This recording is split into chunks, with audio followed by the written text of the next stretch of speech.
It's new, it's here, it's the C300 Mark II.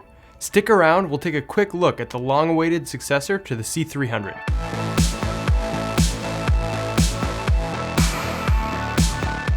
Now, I've got to warn you, if you're a technophobe and camera acronyms scare you, bow out now. This video isn't for you. Heck, even I have to question whether I'm speaking English with this stuff half the time. Anyways, let's get into it.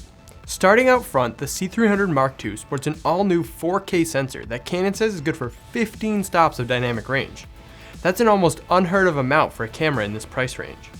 Right out of the gate, there's been some questions as to the accuracy of Canon's measurements, so we'll be interested to see how that actually shakes out once more folks get their hands on the camera. Being 4K with some pretty impressive bit rates, the C300 Mark II needs powerful processing. Canon's upped the ante with the dual Digic DV5 processors.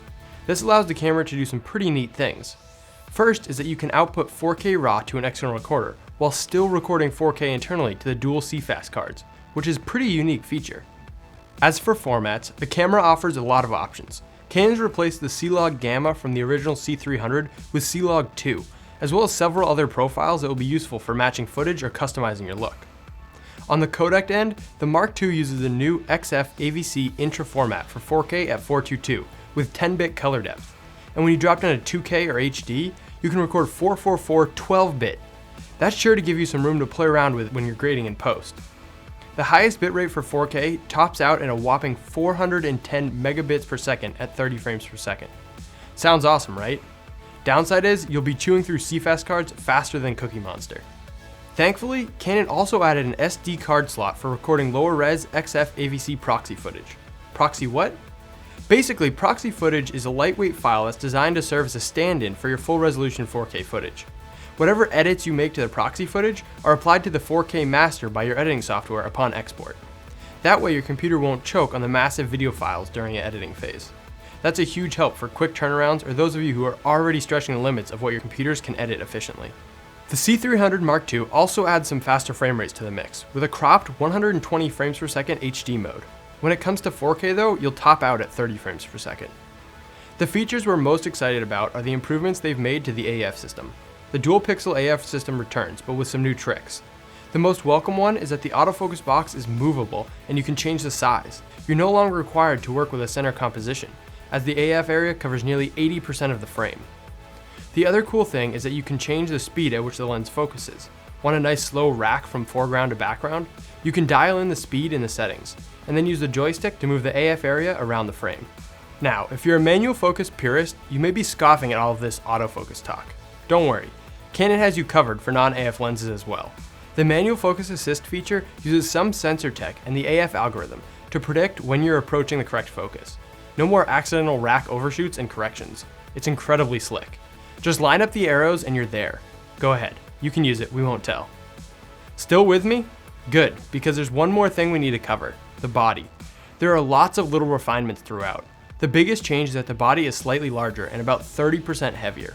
The form factor remains the same as the original C300. The Mark II has just grown out of puberty. With that growth comes some reinforced muscle. Canon has used a lot more metal in the body to improve the structural strength. The top handle and its mounting point have been beefed up and the area around the lens mount as well. In fact, Canon will even swap mounts for you between PL and EF if you send it in for service. Ergonomically, there are even more custom assignable buttons on the camera than before. A total of 22 are placed all over this beast.